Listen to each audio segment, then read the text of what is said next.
Olá, como vão? Espero que estejam todos bem. E o assunto de hoje foi sugerido numa das avaliações que nós recebemos do curso Família Afinada. Aliás, quero agradecer a vocês que mandaram as avaliações, que têm trocado ideias com a gente. Para nós é muito importante, como eu falei, e as sugestões sempre são muito bem-vindas.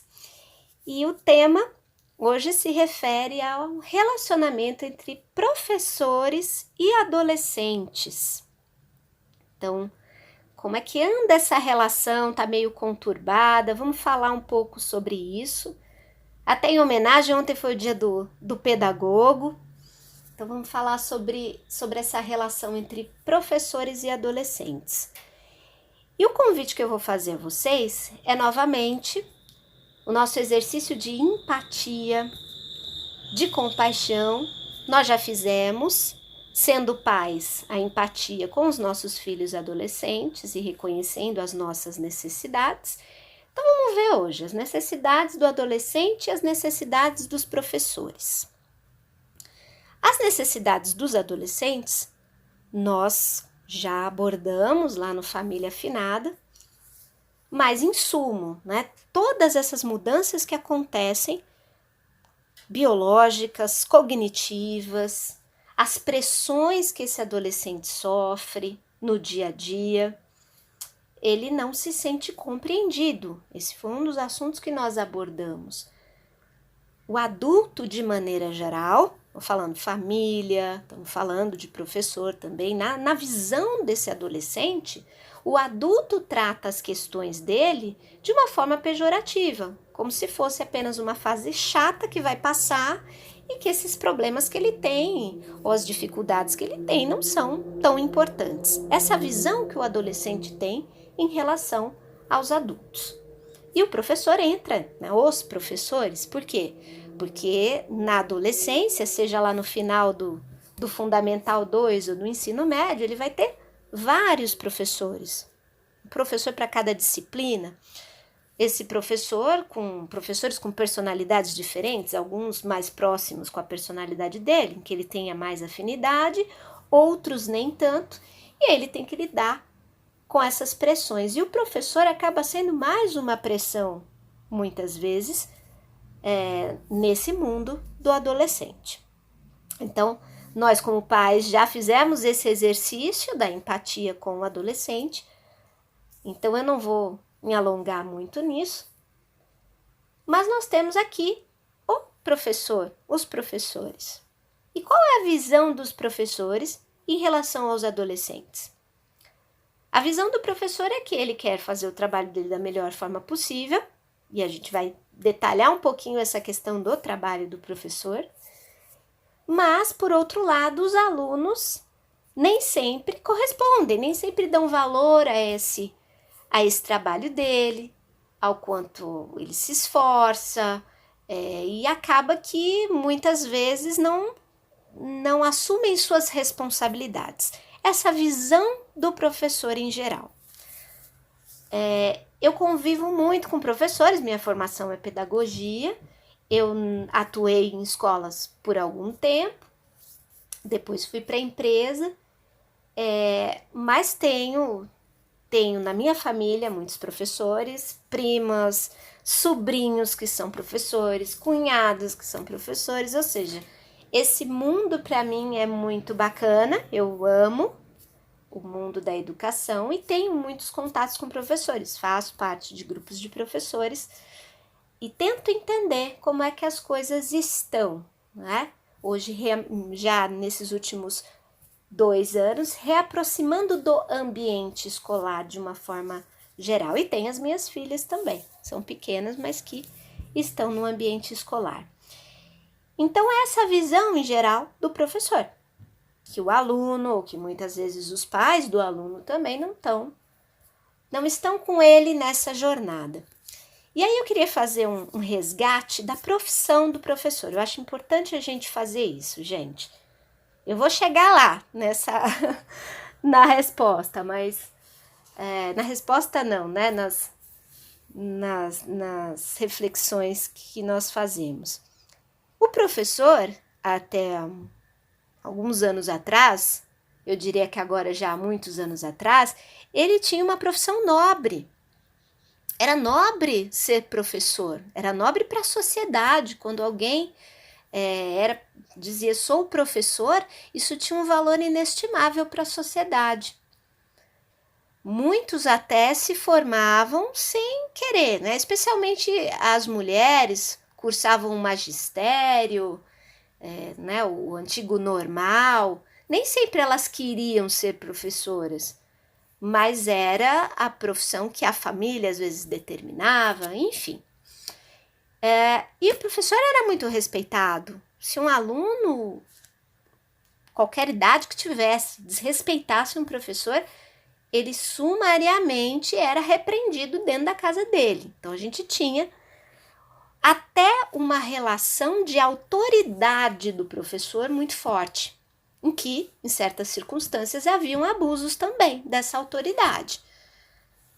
A gente sabe, né, que existiam.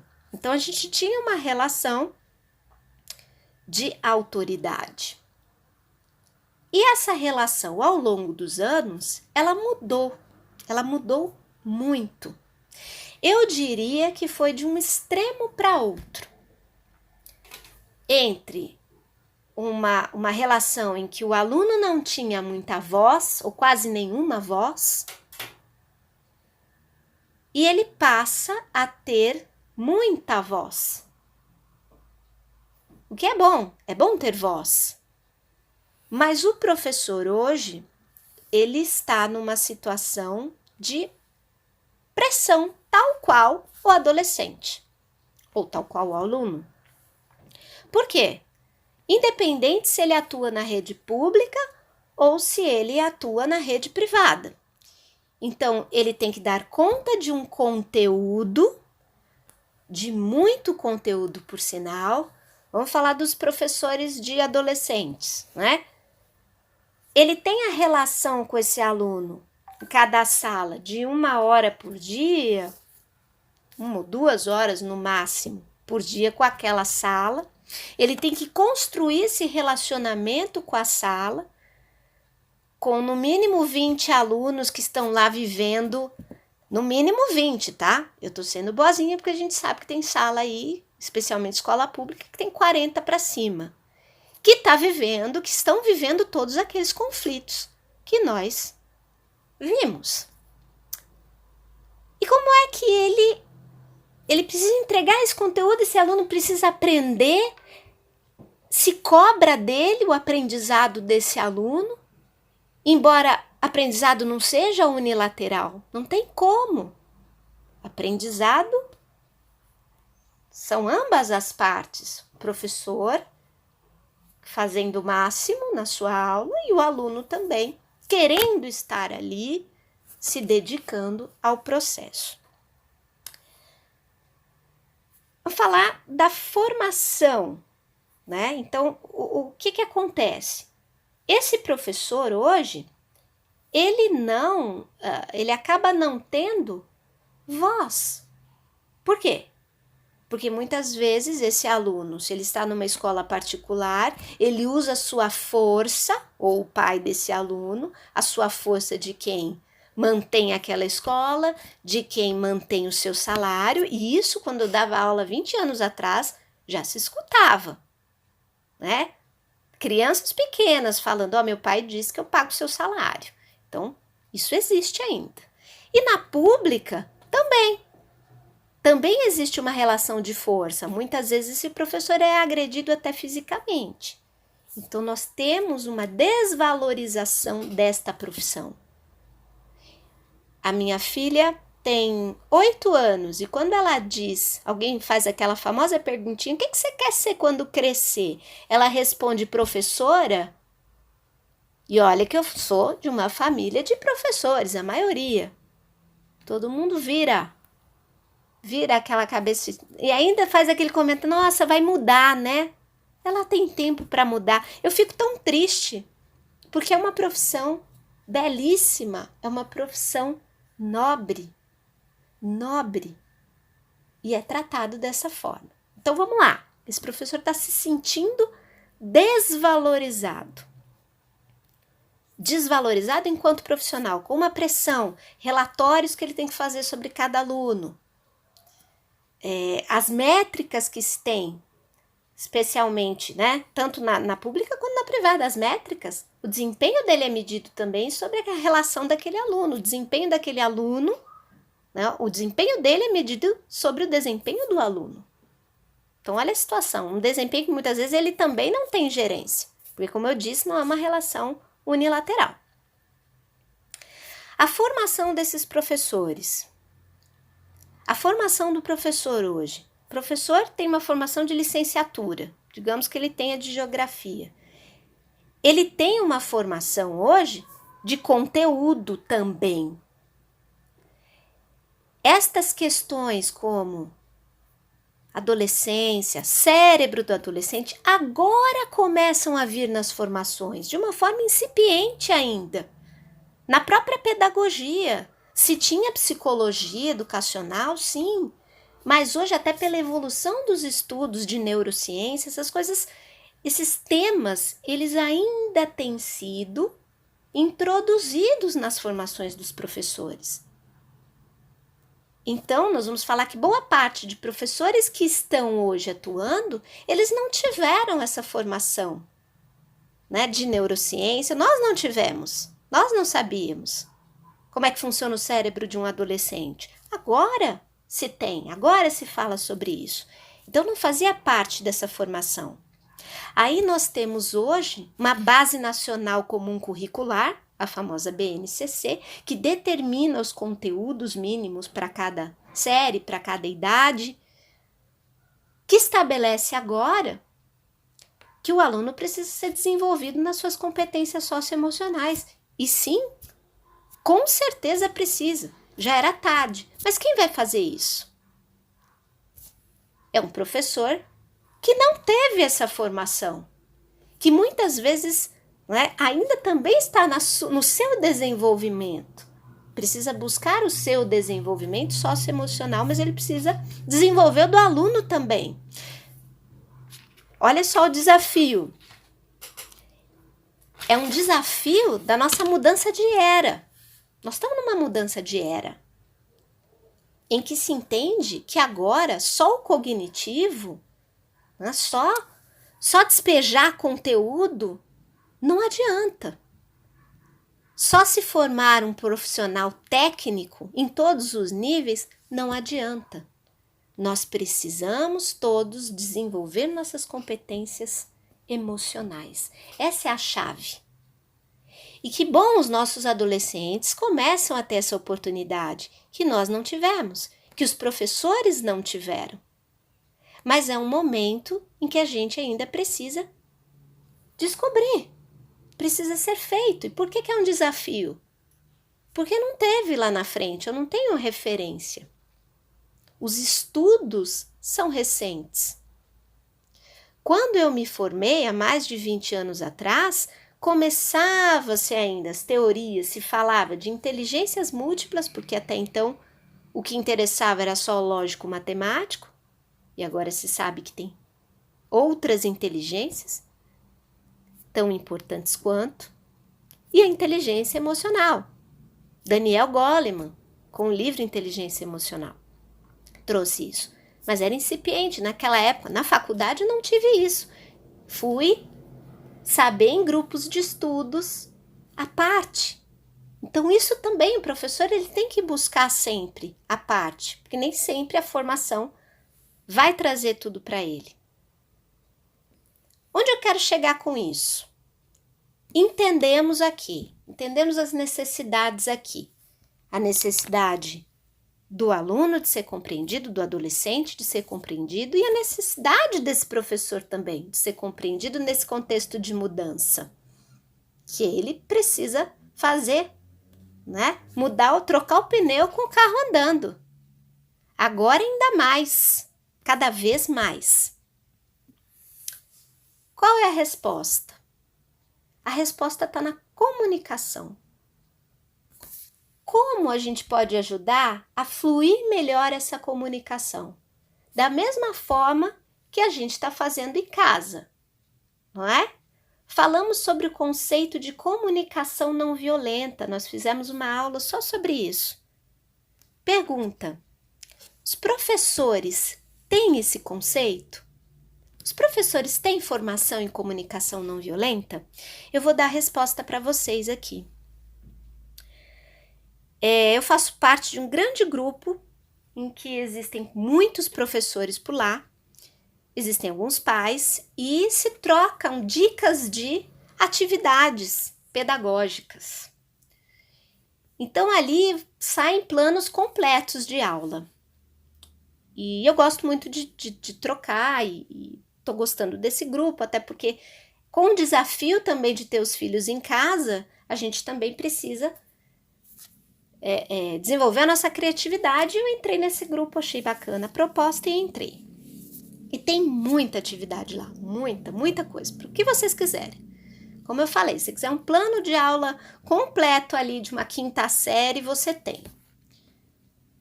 E um dia desses, uma pessoa entrou, um dos membros do grupo entrou e fez uma pergunta. Se alguém tinha material sobre comunicação não violenta, o material que vocês têm aí, que nós demos na aula, e eu esperei um pouco, até para eu ver se o pessoal colocava alguma coisa. Eu tinha essa dúvida, se esse tema era abordado de alguma forma pelos professores. Eu devo dizer a vocês que não veio nada, e eu até pedi um material para a Edi a mais, porque ela tem muito conhecimento sobre comunicação não violenta, ela deu algumas dicas, algumas sugestões, juntei com o que eu tinha e eu mandei. Eu fui a única pessoa que mandou. Falei que bacana, da importância, ninguém mais falou. E aí eu percebi, olha só, nas empresas a gente fala sobre comunicação não violenta. E dentro de sala de aula, num ambiente humano, essencialmente humano, de desenvolvimento humano, a gente não trata sobre comunicação não violenta. Pelo contrário, não é? Ninguém sabe manifestar suas necessidades e entender as do outro. Então a chave está na comunicação. E como é que a gente pode ajudar? Em casa, exercitando, né? Praticando com os nossos filhos, porque ele praticando a empatia, ele vai conseguir expressar melhor as necessidades dele e vai conseguir compreender as do professor. E sugerindo para os professores também. A nossa participação na escola, não importa se é pública ou particular, a nossa participação como pai e mãe também é muito importante. Então, poxa, se de repente seu filho acha que algum professor ali pega mais pesado, não está compreendendo, precisa relembrar aí que foi adolescente, traz essa discussão para a escola. Olha, gente, comunicação não violenta, vocês já ouviram falar? Isso é importante. Essa é a nossa participação efetiva na escola. Tem professores aqui nesse grupo, professores que eu conheço e que eu sei que praticam, mas a gente sabe que não é a maioria. E a gente sabe que é um contexto tenso, onde cada um tem suas razões. O adolescente tem as suas razões, os professores têm as suas razões. E da mesma forma em que nós nos propusemos a fazer esse exercício dentro das nossas casas, continuemos esse exercício fora delas e no segundo lugar onde os nossos filhos frequentam mais, que é a escola. Como eu disse, estamos num momento de transição de era, de mudança. Não há referências anteriores, mas tá com a gente a responsabilidade e é uma dica de como é que a gente pode fazer. Não sei se respondemos bem, mas estudamos muito para fazer essa aula para conversar sobre esse assunto, porque ele é importante, mas ele é delicado, como as relações humanas são delicadas. Então, espero que vocês tenham gostado. Um grande beijo para todos. Tchau, até a próxima, se Deus quiser.